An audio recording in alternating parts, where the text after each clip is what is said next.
Alright, it's time for another update and forecast on the park fire. Throughout this video, I'm mostly going to be saying good news, but I should do a little disclaimer here at the beginning. If you're a local, definitely stay updated with the evacuation orders and warnings, because it does look like winds are going to pick up today, so that can always throw a bit of a curveball, but overall, we haven't seen much growth on the park fire recently, and personally, I'm not expecting much growth as we continue.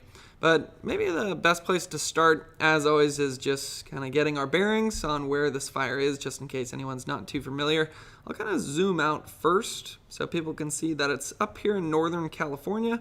And then as we zoom in, you'll be able to see that Chico is to the south, Red Bluff to the west, Manton and Shingletown to the north, Paradise and Magalia southeast, Butte Meadows east, and then the two communities that we've been following the most closely over this last week are Mineral and Mill Creek, but just right there on the fire perimeter, looks like they have kept the fire out of those areas. So great to see that once again. Just amazing, bold firefighting done there. And yeah, we'll maybe check out the numbers for our resources, but first we'll look at these numbers. Acreage, 429,000. Haven't seen that move much recently. Containment, 38%. And just putting it into the context of California wildfires, it is the number 4 largest wildfire in California history. Not expecting it to overtake the Mendocino complex, but again, a little bit of a question mark in the forecast with some stronger winds this afternoon.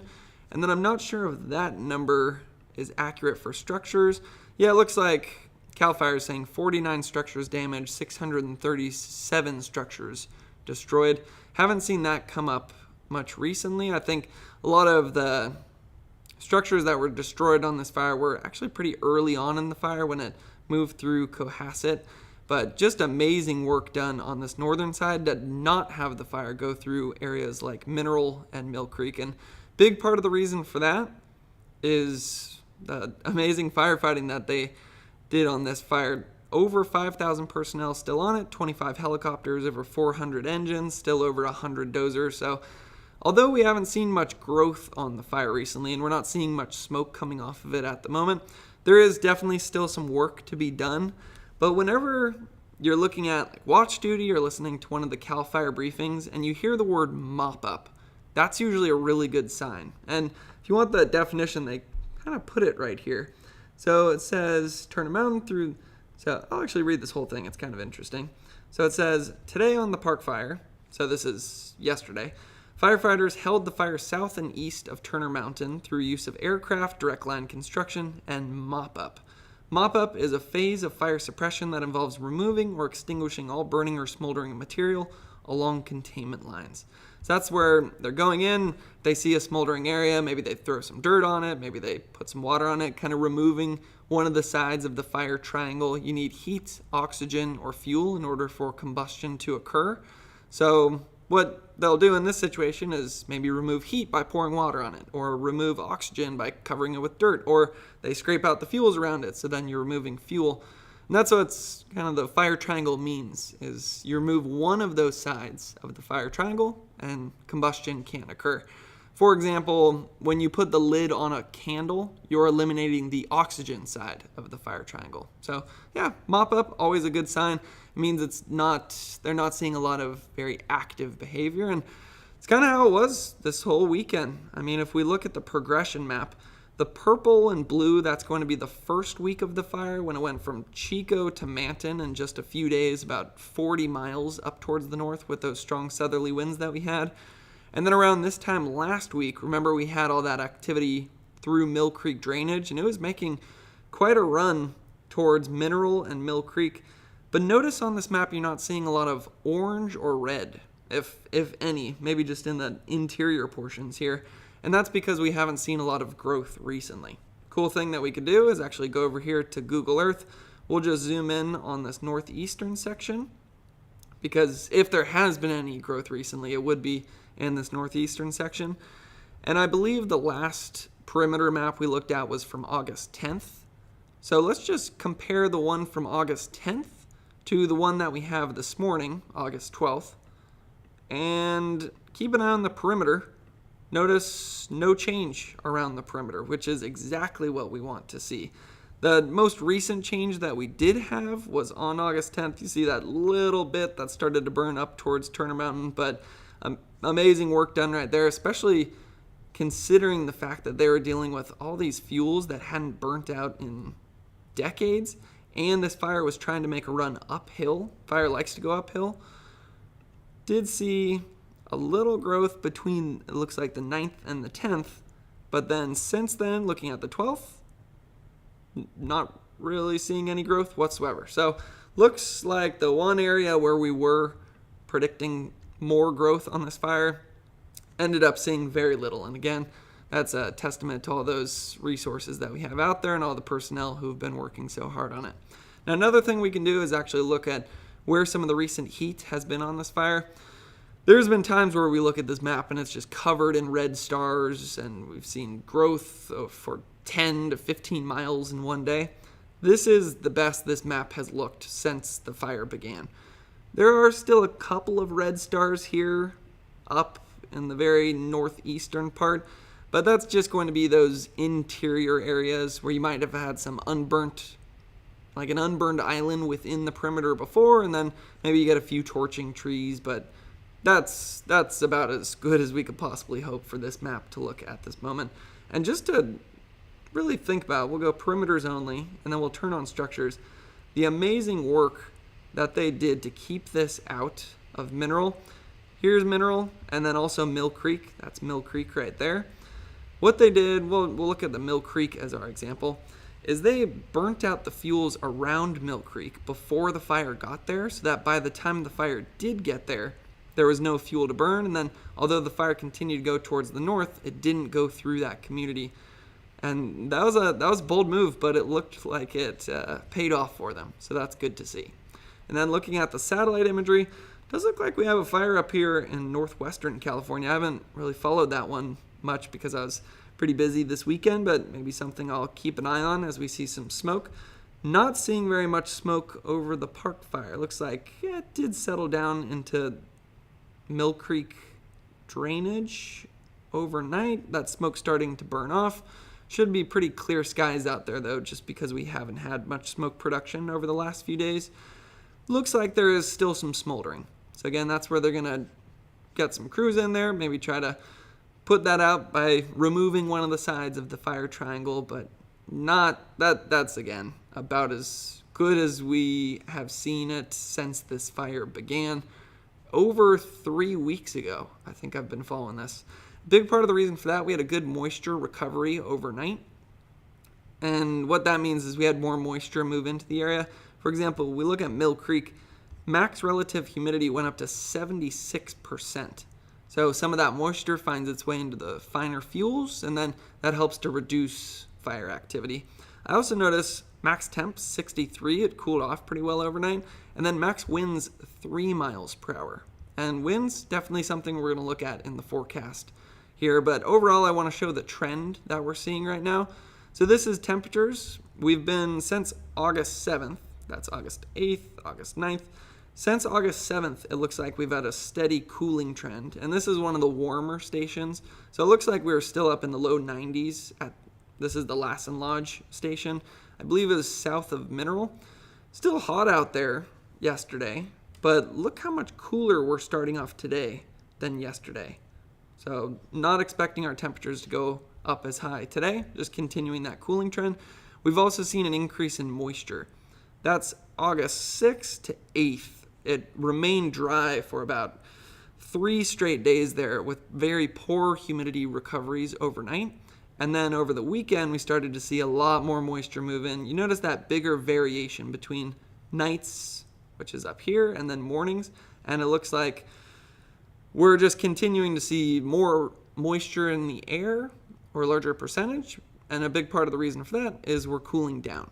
And cooler air can't hold as much moisture as warm air can. Now looking at the winds, again, this is the one part of the forecast where we're going to have to keep an eye on things today. You can already see that the winds picked up yesterday. On August 12th, strongest wind gusts were around 10 miles per hour, which means your sustained winds are maybe 4 miles per hour. And we started to see some gusts around 15 miles per hour yesterday, and actually expecting gustier winds throughout the day today. So we'll look at that in the forecast, but first I just want to show this, what would this be, a 5-day forecast for Mill Creek. 78 today, 75, 78, 77, 76. So it does look like there's a little bit of a warm-up on Wednesday. This is actually the same as the Central Coast forecast this morning. Part of the reason for that, looks like there's going to be a little ridge building in Wednesday, but then we cool right back down again to below average values. This is the 2-day forecast though. And I want to show this mainly for that right there. I'll explain this chart first. So this is today, tomorrow, or no, today, tonight, black shading means nighttime, tomorrow, and then tomorrow night. And then up top here we have temperature. This is the Mill Creek station. Upper 70s, so a lot cooler than we were last week.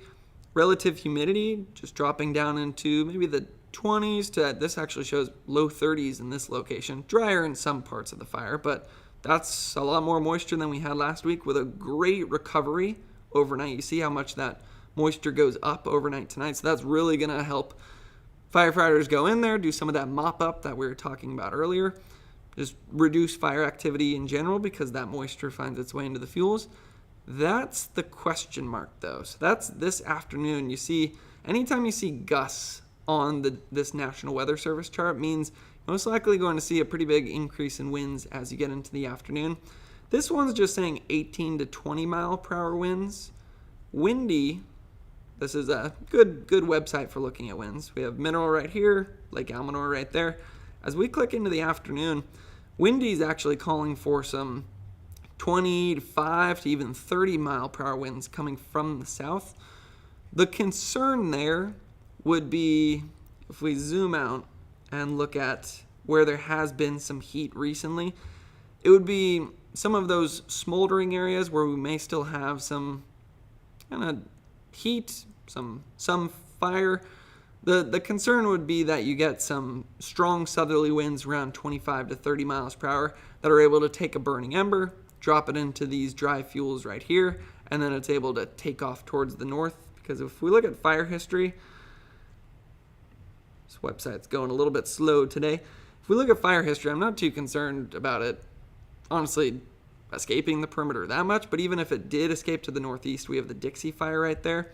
It's up here where we still have a lot of fuels that haven't burnt out in a very long time. And with windy conditions expected today, I am going to keep an eye on things to see if a burning ember gets picked up and thrown over 36 right there into these dry fuels. With that being said, I don't know how much we can actually trust this forecast, because if you go to their current conditions right now, they're saying it's 10 mile per hour winds, which again, that's not much for right now. But if we actually look at the stations on the ground, the max gust is showing 3 miles per hour. So it already looks like the model is kind of overestimating the winds right now. So that's an indication that they're likely overestimating the winds this afternoon. With that being said, I've found on this fire, the truth is usually somewhere between the National Weather Service and this windy model, which uses the ECMWF, which is it's the European model. So I'd expect maybe some 25 mile per hour wind gusts this afternoon. So that's definitely something to watch. But the fact that we've had so much moisture move in last night, we're going to have some good moisture tonight as well. And there's still, over 5,000 personnel on this fire, and they would be able to jump on any spot that does happen. I'm watching it, but I'm not too concerned. Also, one thing I should mention is that there's a red flag on the California-Nevada border, especially around Lake Tahoe. That's due to some windy conditions as well. They were saying some wind gusts around 30 to 35 miles per hour with actually still some pretty dry conditions out there. So that's one other thing that I'm looking at. I think that's enough of the things I'm looking at or the potential bad news though.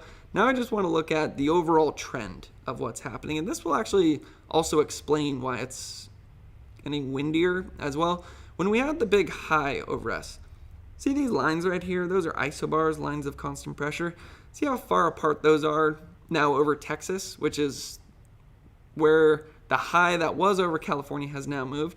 When those lines are far apart, you see relatively calm winds. When they get closer together, you see stronger winds. And as we get into the next couple afternoons, you notice how close those lines get together over California, so that indicates some windier conditions.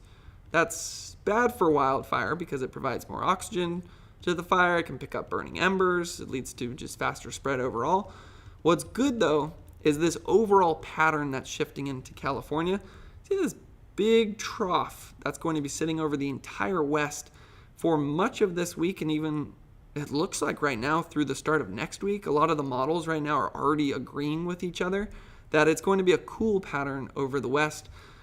California in the blue, in the 6 to 10 day forecast, which means below average temperatures expected.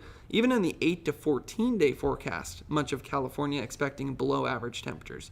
So the reason that's good is when it's cooler, you don't have as much moisture being pulled out of your fuels, and then you usually have better moisture recoveries overnight, so you actually have some moisture going back into your fuels, and that makes it harder for fires to start, and then if fires do start, it's harder for them to spread.